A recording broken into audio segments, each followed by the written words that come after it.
당신이 부자가 될지, 평생 가난할지는 이것만 보면 알 수 있다. 나는 부자가 될 운명일까 아니면 평생 돈 걱정하며 살아야 할까? 이런 생각 한 번쯤 해본 적 있나요? 왜 누구는 쉽게 돈을 벌고 누구는 평생 돈 때문에 고민할까? 왜 같은 월급을 받아도 어떤 사람은 자산을 늘리고 어떤 사람은 빚만 늘어날까? 부자가 되는 사람과 가난한 사람의 차이는 도대체 뭘까? 혹시라도 부자는 원래 타고난 거고 가난한 사람은 운이 없어서 그래. 이렇게 생각하고 있다면 당장 그 생각부터 버려야 합니다. 돈을 많이 버는 것과 상관없이 이것만 보면 그 사람이 부자가 될지 아닐지 예측할 수 있습니다. 사고방식, 돈을 다루는 습관, 시간 관리 방법. 이 세 가지만 보면 그 사람이 부자가 될지, 가난하게 살지 확실히 알 수 있습니다. 오늘은 부자가 될 사람과 가난한 사람의 결정적인 차이, 그리고 이것을 바꿨더니 부자가 된 실제 사례를 소개해 보겠습니다.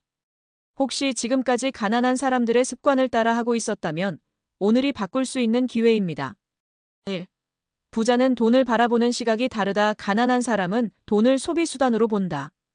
가난한 사람들은 돈이 생기면 제일 먼저 소비부터 합니다. 월급이 들어오면 가장 먼저 사고 싶은 걸 3. 보너스를 받으면 여행이나 쇼핑부터 생각. 돈은 쓰려고 버는 거지. 라는 마인드. 반면 부자들은 돈을 소비가 아니라 자산을 만드는 도구로 봅니다. 돈이 생기면 먼저 투자부터 고려. 소비하기 전에 이 돈이 나중에 더 큰 돈을 만들 수 있을까? 고민. 돈을 불리는 시스템을 만들. 가장 쉬운 예. 가난한 사람 100만 원이 생기면 최신 휴대폰을 삼. 부자 100만 원이 생기면 이를 불릴 방법을 찾음. 주식, 부동산, 자기계발 등. 이 사고방식의 차이가 시간이 지나면서 엄청난 결과를 만들어냅니다. 사례 1. 소비 습관을 바꿨더니 10억을 만든 김영훈 가명 씨.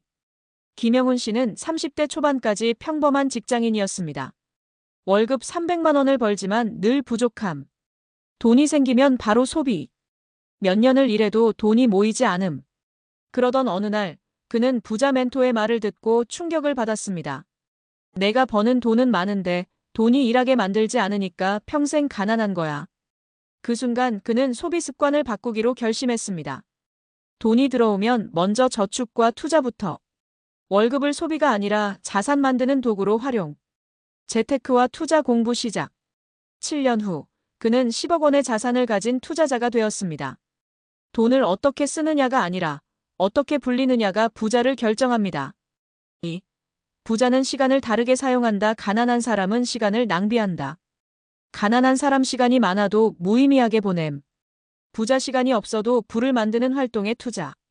가난한 사람들은 TV, SNS, 게임으로 하루를 보내고 부자들은 책, 공부, 네트워킹, 생산적인 활동에 시간을 씀. 결국 같은 시간을 쓰면서도 몇 년 후에는 인생이 완전히 달라지게 됩니다. 사례 이 시간을 바꿨더니 월 소득 5천만 원이 된 이준혁 가명 씨. 이준혁 씨는 30대 초반까지 평범한 직장인이었습니다. 퇴근 후에는 피곤해서 TV만 시청. 주말에는 늦잠 자고 아무것도 하지 않음. 돈을 벌고 싶었지만 시간이 없다고 핑계를 댐. 그러던 어느 날 그는 부자들의 공통점을 알게 되었습니다. 부자들은 시간이 부족한 게 아니라 시간을 다르게 쓴다. 그날 이후 그는 시간을 다르게 사용하기 시작했습니다. 출퇴근 시간에 경제 관련 오디오북 듣기. 주말에는 온라인 사업 연구. 퇴근 후에는 자기 개발과 사이드 프로젝트. 그렇게 3년을 버티자 그는 월 5천만 원을 버는 사업가가 되었습니다. 시간을 돈으로 바꿀 수 있는 사람이 결국 부자가 됩니다. 3. 부자는 환경을 바꾼다. 가난한 사람은 같은 사람들과 계속 어울린다. 부자가 되고 싶다면 가장 먼저 바꿔야 할 건 환경입니다. 가난한 사람들은 가난한 사람들끼리 모여서 가난한 이야기만 함. 부자들은 부자들과 어울리면서 돈 버는 마인드를 배움. 같은 시간을 써도 누구와 어울리느냐에 따라 미래가 달라집니다. 사례 3인간 관계를 바꿨더니 100억을 만든 박준호 가명 씨. 박준호 씨는 40대까지 한 회사에서 일했습니다. 주변에는 월급쟁이 친구들뿐. 늘 돈에 대한 부정적인 이야기만 들음. 돈은 원래 힘들게 버는 거야 라는 마인드. 그러던 어느 날 그는 성공한 사업가들과 네트워크를 만들 기회를 얻었습니다. 그들과 만나면서 그는 완전히 다른 마인드를 배우게 되었습니다. 돈은 힘들게 버는 것이 아니라 시스템을 만들어야 한다. 부자들은 남과 다르게 생각한다. 실패는 과정일 뿐, 포기가 실패가 된다. 그때부터 그는 인간관계를 바꾸고 성공한 사람들과 어울리기 시작했습니다. 세미나 참석, 성공한 사람들과 직접 교류, 돈에 대한 새로운 개념을 배움. 결국 그는 10년 후 100억 자산가가 되었습니다. 환경을 바꾸면 인생이 바뀝니다. 결론 부자가 될지 가난하게 살지는 이것만 보면 알 수 있다. 돈을 소비하는가 아니면 투자하는가? 시간을 낭비하는가 아니면 성장하는 데 사용하는가? 부정적인 환경에 머무르는가 아니면 부자의 환경을 만드는가? 이 세 가지를 보면 당신이 부자가 될지 가난한 삶을 살지 바로 알 수 있습니다. 이제 선택은 당신의 몫입니다. 지금 이 순간 나는 부자가 될 행동을 하고 있는가?